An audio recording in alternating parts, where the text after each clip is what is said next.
অবশেষে রুমিন ফারহানাকে রাস্তায় গরুর মতো পেটাচ্ছে জনগণ বিএনপি জামাতের পরিকল্পনায়। কোন রকম খেলার চেষ্টা যদি কেউ করে দাঁত ভাঙা জবাব দেয়া হবে। এই বক্তব্যের পরই রুমিন ফারহানার উপর প্রভাব পড়ে দেখেন উত্তাল জনতা কিভাবে তার।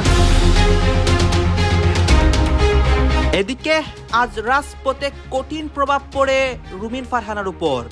বিএনপি এবং জামাতের পরিকল্পনায় রুমিন ফারহানার খারাপ অবস্থা হয়েছে। আজকে ম্যাজিস্ট্রেটের সাথে খারাপ আচরণের বিষয়ে দেশের প্রত্যেকটা মানুষ রুমিন ফারহানার বিরুদ্ধে। ব্যারিস্টার রুমিন ফারহানা এবং তার সহযোগীদের বিরুদ্ধে যে ব্যবস্থাটা নেওয়া হয়েছে, কারণ এখন ব্যারিস্টার রুমিন ফারহানার কোনো দলগত পরিচয় নাই, প্লাস নির্বাচনের মাঠে বিভিন্নভাবে তিনি তার যে বক্তব্য দিচ্ছেন এটা বিএনপির বিরুদ্ধেই যাচ্ছে।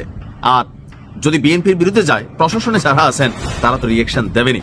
এখন কেন আসলে আমার এলাকার ভোটারদের নিরাপত্তা দেওয়ার জন্য যদি আমাকে জান দিতে হয় আমি জান দিতে প্রস্তুত। আমার ভোটারের নিরাপত্তা দেয়া আমার প্রথম ফরজ। সম্প্রতি ঘটে যাওয়া একটি ঘটনা এখন শুধু স্থানীয় আলোচনার গণ্ডিতে সীমাবদ্ধ নেই, তা ছড়িয়ে পড়েছে সারা দেশের রাজনৈতিক অঙ্গনে। স্বতন্ত্র প্রার্থী ব্যারিস্টার রুমিন ফারহানার পক্ষ থেকে নির্বাহী ম্যাজিস্ট্রেটের উদ্দেশ্যে বৃদ্ধাঙ্গুলি প্রদর্শন।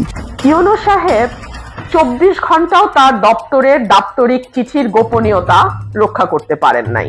উনি কি করে নির্বাচনের মতো এত বড় একটি দায়িত্ব পালন করবেন? এইভাবে নানান চাঞ্চল্যকর বক্তব্য দেওয়ার কারণেই রুমিন ফারহানা আজকে বিপদের মুখে পড়েছেন এবং সারা দেশের মধ্যে একটা অস্থিতিশীল পরিবেশ হয়। গত 2 দিন আগে রুমিন ফারহানা একজন ম্যাজিস্ট্রেটের সাথে কেমন আচরণ করেছিল এইটা সারা দেশবাসী দেখেছে। তারপর রুমিন ফারহানার উপর দেশের প্রত্যেকটা রাজনৈতিক দল কেঁপে যায় এবং দেশের প্রশাসনও কেঁপে যায়। আপনারা দেখতে পারবেন এই মুহূর্তে রুমিন ফারহানার অবস্থা এবং দেশের অবস্থা এক প্রকার ধ্বংসলীলা চলছে সব জায়গায়। আসুন আমরা কথা বাড়াবো না, আমরা সরাসরি ভিডিওর মূল আলোচনায় চলে যাব। রুমিন ফারহানার বর্তমান অবস্থা এবং জনগণরা যে কেঁপেছে, এদের পিছনে বা এই ঘটনার পিছনে কে কে রয়েছে সবকিছু দেখতে পারবেন এই একটি ভিডিওতে। যেই বিএনপির নেতা কর্মীদের জন্য গত 15 বছর লড়াই করলাম, তারা আমাকে এখন ধাক্কা দেয়। মাত্র এক কলমের খোঁচায় 17 বছরের সম্পর্ক শেষ। বিএনপির যে বাঘিনী সংসদে দাঁড়িয়ে সরকারের মন্ত্রীদের বুকে কাঁপন ধরাতেন, আজ তাকেই কিনা ঘাড় ধাক্কা দিয়ে নিজের দল থেকে বের করে দেয়া হলো। তারেক রহমান দেশে ফিরেই বুঝিয়ে দিলেন তিনি কতটা নির্মম হতে পারেন। কিন্তু রুমিন ফারহানা কি এত সহজে ছেড়ে দেওয়ার পাত্রী? দল তাকে ছুঁড়ে ফেলে দেওয়ার পর তিনি যা করলেন তা দেখে খোদ বিএনপির হাইকমান্ডের চোখ কপালে। রাজনীতিতে এক মহা নাটকীয় মুহূর্তের সাক্ষী হলো পুরো বাংলাদেশ। রুমিন ফারহানার এই বিদ্রোহ কি বিএনপির কফিনে শেষ পেরেক ঠুকে দেবে, নাকি তিনি নিজেই হারিয়ে যাবেন ইতিহাসের অতলে? পর্দার আড়ালের সেই অজানা সব খবর জানাবো আজকের ভিডিওতে। 30 ডিসেম্বর দিনটি বাংলাদেশ জাতীয়তাবাদী দল বা বিএনপির ইতিহাসের পাতায় হয়তো একটি কালো অধ্যায় হিসেবেই লেখা থাকবে। একদিকে দলের কারাবন্দী নেত্রী এবং মাদার অফ ডেমোক্রেসি খ্যাত বেগম খালেদা জিয়ার বিদায়ের সুর, আর ঠিক অন্য প্রান্তে দলের অন্যতম পরীক্ষিত সৈনিক ব্যারিস্টার রুমিন ফারহানার বহিষ্কার। রাজনীতিতে এমন নাটকীয় মোড় খুব কমই দেখা যায়। তারেক রহমান দেশে পা রাখার সাথে সাথেই যেন দলের ভেতর শুরু হলো শুদ্ধি অভিযান। আর সেই অভিযানের প্রথম বলি হলেন রুমিন ফারহানা। যে দলের জন্য তিনি রোদ বৃষ্টি উপেক্ষা করে মামলার ভয় তুচ্ছ করে দিন রাত এক করে লড়েছেন, সেই দল থেকেই তাকে এমন অপমানজনকভাবে বিদায় নিতে হবে তা হয়তো রুমিন ফারহানা নিজেও কোনোদিন দুঃস্বপ্নেও ভাবেননি। ঘটনার সূত্রপাত ব্রাহ্মণবাড়িয়া 2 আসন থেকে। সরাইল ও আশুগঞ্জ উপজেলা নিয়ে গঠিত এই আসনটি বিএনপির হাইকমান্ড তাদের জোটের শরিক দল জমিয়তে উলামায়ে ইসলামের নেতা মাওলানা জুনায়েদ আল হাবিবকে ছেড়ে দেওয়ার সিদ্ধান্ত নেয়। দলের এই সিদ্ধান্ত মেনে নেয়া রুমিন ফারহানার জন্য ছিল আত্মহত্যা শামিল। সবাই ভেবেছিল দলীয় শৃঙ্খলার প্রতি শ্রদ্ধা দেখিয়ে রুমিন হয়তো চুপচাপ সরে দাঁড়াবেন, কিন্তু বাস্তবে ঘটল তার ঠিক উল্টোটা। তারেক রহমানের সিদ্ধান্তকে তোয়াক্কা না করে রুমিন ফারহানা সোজা জানিয়ে দিলেন তিনি মাঠ ছাড়বেন না। দলের কঠোর নির্দেশ অমান্য করে তিনি স্বতন্ত্র প্রার্থী হিসেবে মনোনয়নপত্র জমা দিলেন। আর এতেই নড়ে চড়ে বসল বিএনপির শীর্ষ নেতৃত্ব। প্রশ্ন হলো, কেন তারেক রহমান দেশে ফিরেই রুমিন ফারহানাকে আর সহ্য করতে পারলেন না? কেন রুমিন দলের সিদ্ধান্তকে বৃদ্ধাঙ্গুলি দেখিয়ে একাই লড়ার সাহস দেখালেন? এই বিদ্রোহের পেছনে কি শুধুই এমপি হওয়ার লোভ, নাকি লুকিয়ে আছে পুরনো কোনো ক্ষোভ? রাজনীতির অন্দরমহলের খবর যারা রাখেন তারা বলছেন এই দ্বন্দ্ব আজকের নয়। রুমিন ফারহানার আকাশচুম্বী জনপ্রিয়তা এবং দলের ভেতরে তার নিজস্ব বলয় তৈরি করা নিয়ে হাইকমান্ড আগে থেকেই কিছুটা বিরক্ত ছিল। তার উপরে তারেক রহমানের উপস্থিতিতেই সরাসরি বিদ্রোহ করে বসা যেন কফিনে শেষ পেরেক ঠুকে দিল। তবে রুমিন ফারহানা যে সহজে দমে যাওয়ার পাত্রী নন সেটা তার রক্তেই মিশে আছে। এটার নাম হচ্ছে সিস্টেম। আপনি যখন সিস্টেমে থাকবেন তখন আপনাকে অনেক কিছু থেকেই রক্ষা বা রেহাই পেয়ে যাওয়ার সম্ভাবনা থাকে। বা আপনি যখন সিস্টেমের বাহিরে যাবেন তখন হচ্ছে কি আপনার বিরুদ্ধে ব্যবস্থা নেওয়া হবে। এই জন্য বলা হয় যে 10 মিলে করি কাজ, হারিজিতি নাহিরাজ। দিন শেষে আপনাকে একটা টিমের মধ্যে থাকতে হবে, কোনো দলের অবস্থানে থাকতে হবে। যদি না থাকেন তাহলে আপনাকে বিপদে পড়তে হবে। আমার কাছে মনে হয় যে ব্যারিস্টার রুমিন ফারহানা এবং তার সহযোগীদের বিরুদ্ধে যে ব্যবস্থাটা নেওয়া হয়েছে, কারণ এখন ব্যারিস্টার রুমিন ফারহানার কোনো দলগত পরিচয় নাই, প্লাস নির্বাচনের মাঠে বিভিন্নভাবে তিনি তার যে বক্তব্য দিচ্ছেন এটা বিএনপির বিরুদ্ধে যাচ্ছে। আর যদি বিএনপির বিরুদ্ধে যায়, প্রশাসনে যারা আছেন তারা তো রিয়েকশন দেবেনি। এখন কেন আসলে গতকালকে ব্যারিস্টার রুমিন ফারহানা যেই ভাষায় ম্যাজিস্ট্রেটকে শাসিয়েছেন, একই ভাষায় কিন্তু নেত্রকোনার বিএনপির একজন নেতা চেয়ারম্যান তিনি কিন্তু ম্যাজিস্ট্রেটকে শাসিয়েছেন। তো ওনার বিরুদ্ধে কি ব্যবস্থা নেওয়ার জন্য প্রশাসনকে চিঠি দেওয়া হয়েছে? আমি রুমিন আপার ভক্ত। দেখেন, দলমত নির্বিশেষে ব্যক্তি আইডেন্টিটি বলতে কিছু জিনিস থাকে। আমি চাই বাংলাদেশ লিড করুক, কারণ আমি একটা ভালো দেশে থাকি। বাংলাদেশ ওই জায়গায় যাক, দেওয়ার জন্য কি দরকার? মেধাবী মাথা, রাজনৈতিক চামচানা, যারা দেশকে লিড করতে পারবে। জ্ঞান, বিজ্ঞান, বিদ্যা, আধুনিকতা, ধর্মীয় স্বাধীনতা সবকিছু মিলে একটা ক্যারেক্টার হবে। তো সেই ক্ষেত্রে আমার ব্যারিস্টার রুমিন রে ভালো লাগে, যার কারণে আমি ওনার পক্ষেই বলতে পারেন হয়তো এই ভিডিওটি করছি। ব্রাহ্মণবাড়িয়ার 2 আসনের স্বতন্ত্র প্রার্থী রুমিন ফারহানা এবং তার সহযোগীদের বিরুদ্ধে নির্বাহী ম্যাজিস্ট্রেটকে হুমকি প্রদান, আক্রমণাত্মক অঙ্গভঙ্গি এটা করছে। মেজাজ হারালে যেটা হয় আর কি, ওই যে একবার এনসিপির পোলা প্যান্টে মানে ম্যাটকেট দিয়েছিল, আপনার একদম দাঁড়াই আসছিল। তো গতকালকেও তিনি তার মেজাজ ধরে রাখতে পারেন নাই। আর তার সাথে যারা ছিলেন তারাও কিন্তু আসলে অনেকে একটু উচ্চবাচ্য করছেন। স্বাভাবিকভাবে এক দৃষ্টিতে এখানে যেহেতু আইন আছে, একজন ম্যাজিস্ট্রেট আছে, তার সাথে এই ভাষায় কথা বলা অবশ্যই হেয়কর, কিন্তু মেজাজ হারাইলে যা হয় আর কি। তিনি এক পর্যায়ে বলছিলেন যে আমি যদি না চাই আপনি এখান থেকে যাইতে পারবেন না। সো এটা প্রশাসনকে চ্যালেঞ্জ করা, যেটা হয়েছে রুমিন আপা আমার মনে হয় তিনি ধৈর্য হারিয়ে ফেলেছেন। আর গতকালকে এখান থেকে তিনি আসলে বাটে পড়ে গেছেন। এখন এই বিষয়গুলো নিয়ে আপনার তার বিরুদ্ধে আইনগত ব্যবস্থা নিতে চিঠি প্রদান করেছেন সহকারী রিটার্নিং অফিসার এবং সরাই উপজেলা নির্বাহী অফিসার অর্থাৎ ইউএনও মোহাম্মদ আবু বকর সরকার। সিনিয়র সিভিল জজ আদালতের সিভিল জজ এবং নির্বাচনী অনুসন্ধান এবং বিচারিক কমিটির আশরাফুল ইসলামের কাছে চিঠিটি প্রেরণ করা হয়েছে। বলা হয়েছে মোবাইল কোর্ট পরিচালনাকারী সহকারী কমিশনার এবং নির্বাহী ম্যাজিস্ট্রেট শাহরিয়া হাসান খানের বিরুদ্ধে রুমিন ফারহানা এবং তার সহযোগীরা একাধিক বেয়াদবিপূর্ণ এবং হুমকিমূলক আচরণ করেন। আসলে কিন্তু হয়েছে, মাথা গরম হলে যেটা হয় আর কি, ক্ষমা করে দেওয়া যেতে পারে, কারণ আপা এমনিতে খুব শান্ত মানুষ। তারপরে তিনি নিজেই ব্যারিস্টার।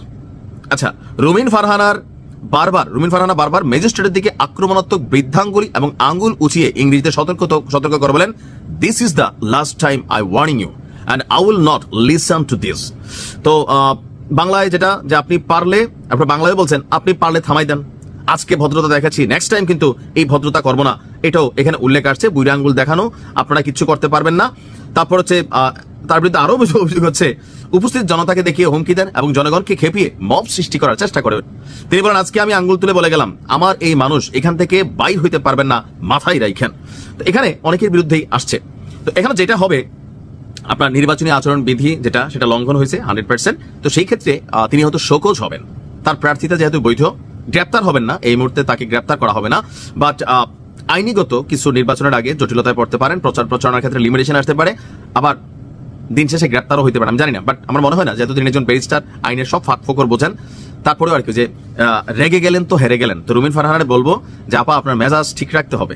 মেজাজ ঠিক না রাখলে প্রশাসনকে চ্যালেঞ্জ করা, অফকোর্স একটা রাষ্ট্রকে চ্যালেঞ্জ করা। তো এই ক্ষেত্রে রাষ্ট্রের সামনে ব্যক্তি, দল খুবই দুর্বল। নেক্সট টাইম থেকে আপনি একটু সাবধান থাকবেন। আমরা আশা করি মানুষ আপনাকে ভালোবাসে। এভাবেই বিএনপি থেকে বহিষ্কৃত তুখোর নেত্রী রুমিন ফারহানার একজন ম্যাজিস্ট্রেটকে হুমকি দিতে দেখা গেছে। রুমিন ফারহানার বৃদ্ধাঙ্গুলি উঁচিয়ে এভাবে বক্তব্য দিতে দেখে কেউ কলকাতার বাংলা সিনেমার চরিত্র বিন্দু মাসির কথা স্মরণ করেছেন। আজহা নামে একজন ফেসবুকে লিখেছেন, কলকাতার এক বাংলা সিনেমায় বিন্দু মাসি নামে এক ভয়ঙ্কর মহিলা ছিল, তার হাতে নিহত হয়েছিল মন্ত্রী সমান্তলাল। বাংলাদেশেও এক নতুন বিন্দু মাসির আবির্ভাব ঘটেছে, তার নাম হচ্ছে রুমিন মাসি। তার হাতে প্রশাসনের কর্তা ব্যক্তির জীবনও ঝুঁকির মধ্যে রয়েছে। যাই হোক, এই মুহূর্তে শুধু রুমিন ফারহানা নন, আরও কিছু সক্রিয় নারী রয়েছেন যারাও বিন্দু মাসির চেয়ে কম চান না। চলুন একে একে দেখে নেওয়া যাক বর্তমান সময়ের সেরা 7 জন তুখোর নারী নেত্রীদের। নাম্বার 1, রুমিন ফারহানা।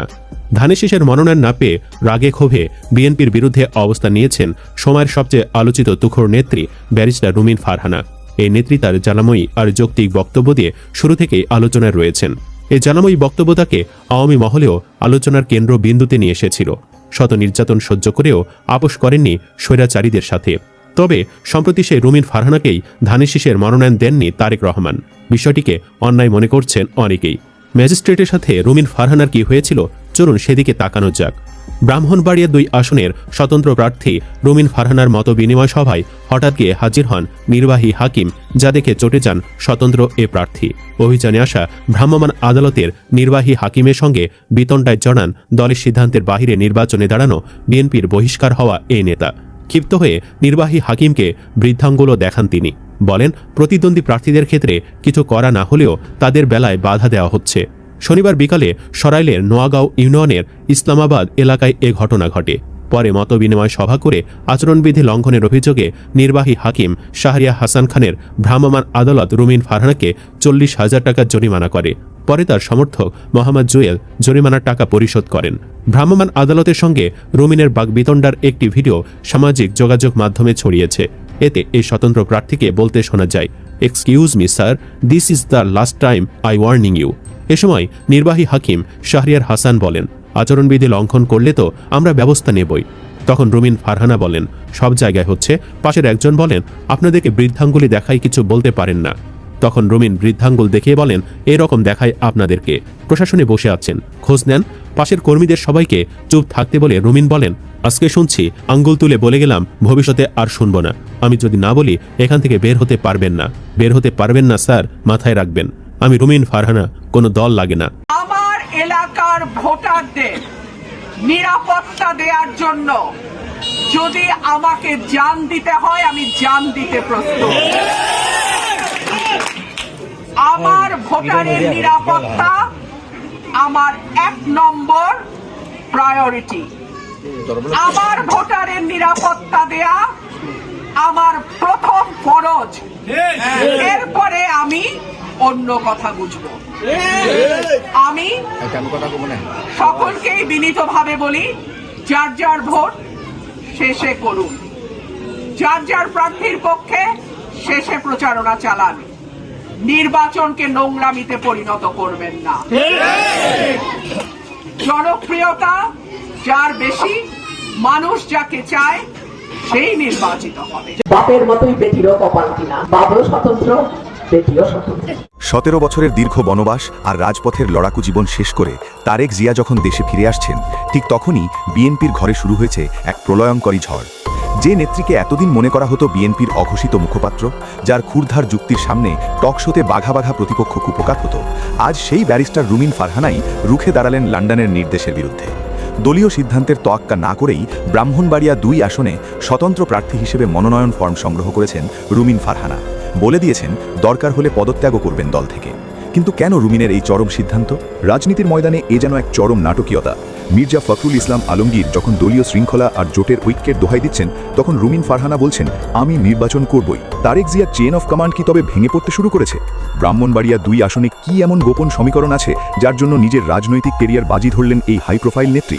আজকের ভিডিওতে আমরা উন্মোচন করব বিএনপির অন্দরমহলের সেই রুদ্ধদ্বার বৈঠকের গল্প, যা আপনি আগে কখনো শোনেননি। সরাইল, আশুগঞ্জ আর বিজয়নগরের একাংশ নিয়ে গঠিত ব্রাহ্মণবাড়িয়া 2 আসন। এই জনপদ বিএনপির জন্য কোনো সাধারণ নির্বাচনী এলাকা নয়। এটি হচ্ছে ধানের শীষের অন্যতম পাওয়ার হাউস। গত 7টি নির্বাচনে 6টিতেই এখানকার মানুষ বিএনপিকে 2 হাত ভরে ভোট দিয়েছে। কিন্তু 2025 সালের এই ক্রান্তিলগ্নে এসে বিএনপি এখানে এক আত্মঘাতী জুয়া খেলল। বিএনপি মহাসচিব মির্জা ফখরুল ঘোষণা করেছেন, ব্রাহ্মণবাড়িয়া 2 আসনটি ছেড়ে দেওয়া হয়েছে জোট শরিক জমিয়াতে উলামায়ে ইসলামকে। সেখানে ধানের শীষ থাকবে না, লড়বে জমিয়াতের খেজুর গাছ প্রতীক। প্রার্থী হবেন মৌলানা জুনায়েদ আল হাবিব। কিন্তু প্রশ্ন হলো, 6 বারের বিজয়ী দুর্গে নিজের প্রার্থী না দিয়ে কেন একজন শরিক নেতার হাতে ক্ষমতা তুলে দেওয়া হলো? তৃণমূলের দাবি, এটি সাধারণ কোনো জোটের হিসেব নয়, বরং এর পেছনে রয়েছে কোনো রহস্যময় হাত। আর এখানেই জ্বলে উঠেছে বিদ্রোহের লেলিহন শিখা। রুমিন নেচ্ছেন যে জনপদকে তিনি দীর্ঘ 1 দশক ধরে নিজের শ্রম আর ঘাম দিয়ে তৈরি করেছেন, সেই ফল অন্য কেউ এসে ভোগ করবে, আর এটি তিনি মেনে নিতে পারছেন না। ব্যারিস্টার রুমিন ফারহানা সবসময় সোজা কথা বলতে পছন্দ করেন, কিন্তু এবার যা করলেন তা বিএনপির রাজনীতির ইতিহাসে নজিরবিহীন। দলীয় হাইকমান্ডের রক্তচক্ষু উপেক্ষা করে তিনি স্পষ্ট জানিয়ে দিলেন, স্বতন্ত্র প্রার্থী হিসেবেই লড়বেন তিনি। সংবাদকর্মীরা যখন তাকে সতর্ক করে বললেন, আপনি দর্শক আপনারা তো দেখলেন এখানে কি কথা হচ্ছে, অনেকেই কিন্তু অনেক কথা বলতেছে, বিশেষ করে এখানে রুমিন ফারহানার বিষয় নিয়ে কথা হয় এবং রুমিন ফারহানার সাথে যে ঘটে যাওয়া ঘটনা বা রুমিন ফারহানা যে একজন ম্যাজিস্ট্রেটের সাথে একটা আচরণ করেছিলেন সেইটা নিয়ে কথা হয়। গাইজ, রুমিন ফারহানা কিন্তু একজন মানে ভালো একজন নেত্রী, যার ভক্ত কিনা সারা দেশের মধ্যেই রয়েছে এবং তার এলাকায় তো তার ভক্ত অনেকেই আছে, যে কিনা শেখ হাসিনা ক্ষমতায় থাকাকালীন শেখ হাসিনার বিরুদ্ধে কথা বলেছে এবং বিএনপির জন্য জান প্রাণ দিয়ে লড়ে এসেছে।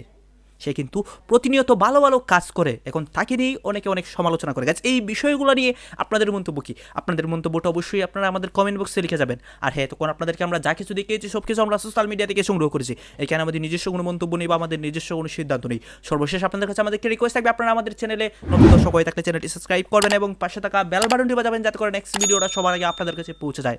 ধন্যবাদ।